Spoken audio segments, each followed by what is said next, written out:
तो दोस्तों आज हम एक ऐसी लड़की की जर्नी देखेंगे जो अपने प्रिंस को माउस से वापस इंसान बनाना चाहती है और इसमें उसकी मदद करती है एक नौसिखिया जादूगर। तो चलिए शुरू करते हैं। तो मूवी के शुरू में हमें एलेक्स नाम के एक प्रिंस के बारे में बताया जाता है जिसे एक विच ने खानदानी दुश्मनी के कारण माउस में बदल दिया और उसकी जगह एक फेक प्रिंस ओलाफ को बिठा दिया। फिर एक दिन उनके राज्य में एक एला नाम की लड़की आई जिसके साथ उसकी जादूगर दोस्त क्रिस्टल और वोल्टर और मैनी नाम के 2 माउस थे। उन्होंने किसी तरह उस विच को मार डाला, लेकिन मरते हुए विच ने एला को एक स्टोन में बदल दिया। एलेक्स को उसका सैक्रिफाइस देखकर बहुत दुख होता है और वो अपनी लाइफ पावर उसे देकर वापस माउस बन जाता है। तब से एला और उसके फ्रेंड्स कोई ऐसा तरीका ढूंढ रहे हैं जिससे वो एलेक्स को फिर से इंसान बना सके। ऐसे ही एक दिन क्रिस्टल भागती हुई एला के पास आती है और बताती है कि उसने श्राप को तोड़ने वाला स्पेल ढूंढ लिया है। इसके लिए वो उन्हें कुछ चीजें लाने को बोलती है, जैसे ब्लैक फेदर, रेनबो एग और ब्लू फ्लावर का स्टेमिन। इन सब को मिलाकर वो एक मैजिकल पोशन बनाती है, लेकिन एलेक्स पर इसका कोई असर नहीं होता और उल्टा वो उसे घायल कर देती है। क्रिस्टल समझ जाती है कि अभी वो एक परफेक्ट जादूगर नहीं बन पाई है और इसीलिए उसके स्पेल्स अच्छे से काम नहीं कर रहे। तभी उसकी नजर स्पेल बुक के ऑथर पर पड़ती है जिसका नाम डॉक्टर नोइटोल है और उन्हें लगता है कि वो शायद उनकी मदद कर सकता है। एला एलेक्स से वहीं पैलेस में रुकने को कहती है और अपने दोस्तों के साथ उस ऑथर के घर पहुंच जाती है। वो देखते हैं कि उसका घर मैजिक से भरा हुआ है, लेकिन बहुत बुलाने पर भी वो उनके सामने आने से मना कर देता है।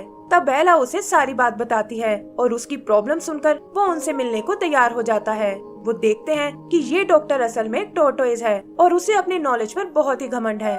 थोड़ा भाव खाने के बाद वो फाइनली उन्हें एक क्लू देने को तैयार हो जाता है और बताता है कि तुम्हारी मदद लाइफ स्टोन नाम का एक जेम ही कर सकता है जो समुद्र पार फॉरेस्ट क्वीन के कैसल में रखा हुआ है। लेकिन साथ ही वो उन्हें वार्न भी करता है कि वहाँ तक पहुँचना बहुत मुश्किल है और अगर तुम क्वीन तक पहुँच भी गए तो वो तुम्हें लाइफ स्टोन कभी नहीं देगी। क्रिस्टल को लगता है कि वो बस उन्हें बेवकूफ बना रहा है, लेकिन एला उसे वहाँ तक पहुँचने में अपनी मदद करने को कहती है। तब डॉक्टर उन्हें बताता है कि मेरे बैकयार्ड में एक क्लाउड रहता है और अगर तुम उसे मना सको तो वो तुम्हें समुद्र के पार ले जा सकता है। ये सुनकर वो सब उस क्लाउड से मिलने जाते हैं, लेकिन देखते हैं कि वो उनकी बात सुनने को बिल्कुल तैयार नहीं है। क्रिस्टल फ्रस्ट्रेट होकर उस पर अपना मैजिक यूज करती है और इससे क्लाउड को भी गुस्सा आ जाता है। एला समझ जाती है कि वो तो बस उनके साथ खेलना चाहता है और जल्दी ही उसमें और क्लाउड में दोस्ती हो जाती है। एला फाइनली उसे अपनी जर्नी के लिए तैयार कर लेती है और ये देखकर क्रिस्टल उदास हो जाती है। आगे हम उन सबको उस कैसल की ओर जाते हुए देखते हैं और एला नोटिस करती है कि क्रिस्टल का मूड अचानक से खराब हो गया है। एला उससे इसका कारण पूछती है, जिस पर क्रिस्टल बताती है कि शायद वो अपने ग्रुप के लिए एकदम यूजलेस है और यहाँ तक कि अपना मैजिक भी ठीक से नहीं यूज कर पाती। उसे लगता है कि वो कभी एक परफेक्ट जादूगर नहीं बन पाएगी और शायद अब उसे जादू करना छोड़ देना चाहिए। तब एला उसे समझाती है कि इंसान को कोशिश करना कभी नहीं छोड़ना चाहिए और वो उसे खुद पर यकीन रखने को बोलती है। फिर जल्दी ही वो लोग उस फॉरेस्ट तक पहुंच जाते हैं और क्लाउड उन्हें वहीं छोड़कर वापस चला जाता है। यहाँ उनका सामना एक बोलने वाले पेड़ से होता है जो खुद को इस फॉरेस्ट का गाइड बताता है और कहता है कि मैं तुम्हें उस कैसल तक तुरंत पहुँचा दूंगा। वो देखते हैं कि ये पेड़ चलने में बहुत स्लो है, लेकिन कोई और चारा न होने के कारण उन्हें उसे ही फॉलो करना पड़ता है। पेड़ की मदद से फाइनली वो उस कैसल तक पहुंच जाते हैं और देखते हैं कि 2 गार्ड्स वहाँ की पहरेदारी कर रहे हैं। क्रिस्टल अपने माउस फ्रेंड के साथ उनका ध्यान भटकाती है और पीछे से एला उस कैसल के अंदर चली जाती है। वहाँ उसे फॉरेस्ट क्वीन का रूम दिखाई देता है जिसमें कुछ अजीब सी स्टैचूज रखे हुए हैं। तभी एक लैंप जिंदा होकर उसके सामने आ जाता है और कहता है कि तुम शक्ल से मुझे एक चोर लग रही हो। वो एला से खुद को अपने साथ ले जाने को बोलता है और कहता है कि मैं रास्ते में तुम्हारे बहुत काम आऊंगा। देखते ही देखते वो दूसरे स्टैचूज भी एला से यही रिक्वेस्ट करने लगते हैं, जिसमें एक जीनी और एक मैजिकल कारपेट भी है। फिर एला गलती से एक मैजिकल पेंटिंग में चली जाती है और एक के बाद एक उसे वहाँ कई खतरों का सामना करना पड़ता है। तभी उन्हें फॉरेस्ट क्वीन के आने की आवाज सुनाई देती है और एक लेडी एला को पेंटिंग से बाहर निकाल देती है।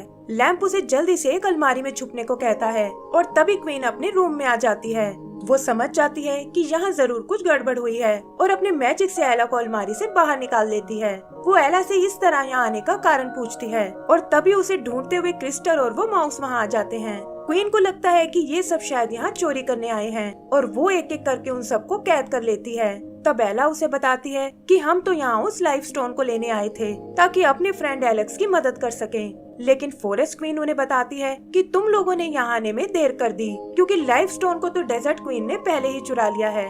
तब एला उससे एक डील करती है कि अगर हम लाइफ स्टोन को वापस ले आए तो आप हमें उसे अपने फ्रेंड पर यूज करने दोगी। फॉरेस्ट क्वीन उन्हें समझाती है कि डेजर्ट क्वीन बहुत ही खतरनाक है और तुम लोग उसका मुकाबला नहीं कर पाओगे, लेकिन एला पीछे हटने को बिल्कुल तैयार नहीं होती। लैम्प और बाकी स्टैचूज भी क्वीन को उनका ऑफर एक्सेप्ट करने को कहते हैं और कुछ सोचकर वो उनकी बात मानने को तैयार हो जाती है। फिर वो उन्हें आगे जाने के लिए एक मैप देती है और लैम्प को एक कड़े में बदलकर एला के हाथ पर बांध देती है ताकि वो उन सब पर नजर रख सके।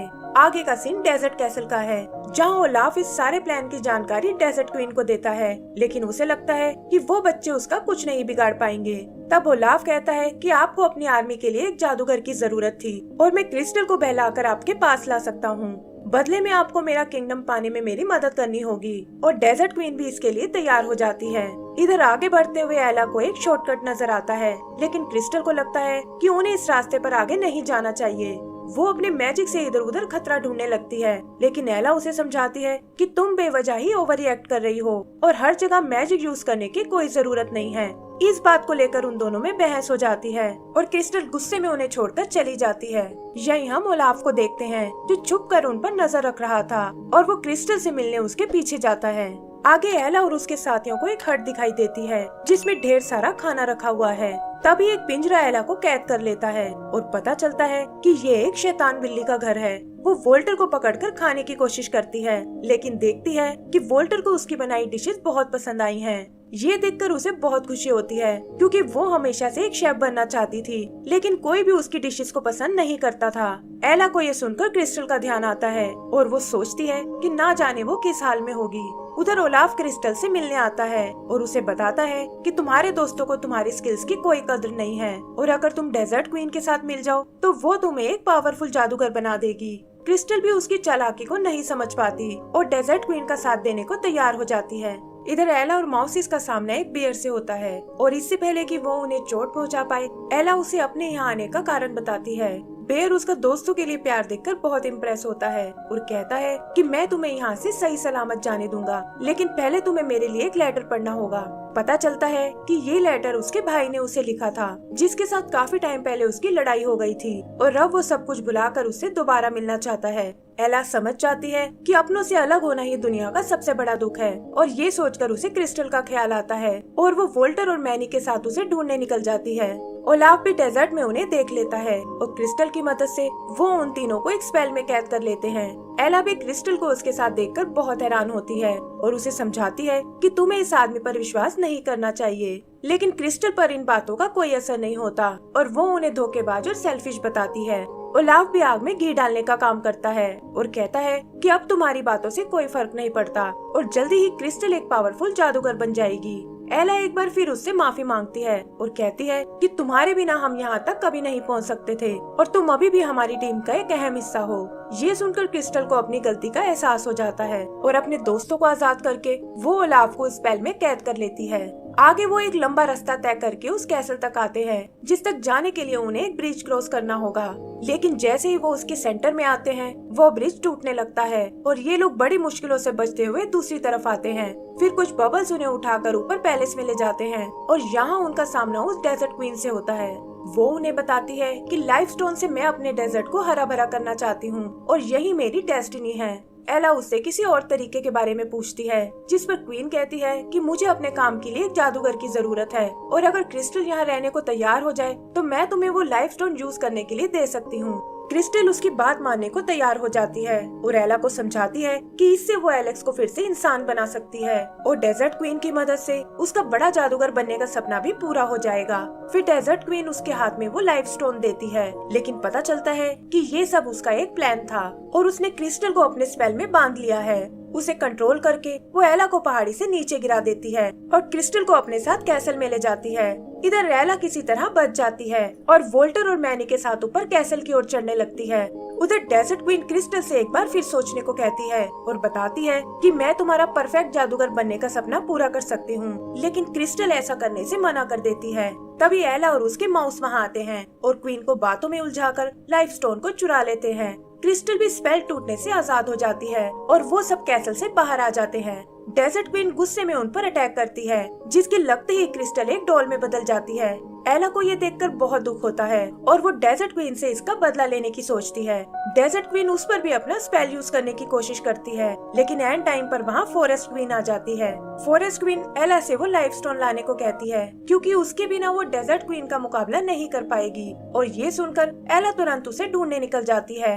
पता चलता है कि वो लाइफ स्टोन मैनी के पास है, लेकिन तभी उनके सामने ओलाफ आ जाता है। वो उनसे स्टोन छीनने की कोशिश करता है, लेकिन एला वहाँ आकर उस स्टोन को पकड़ लेती है।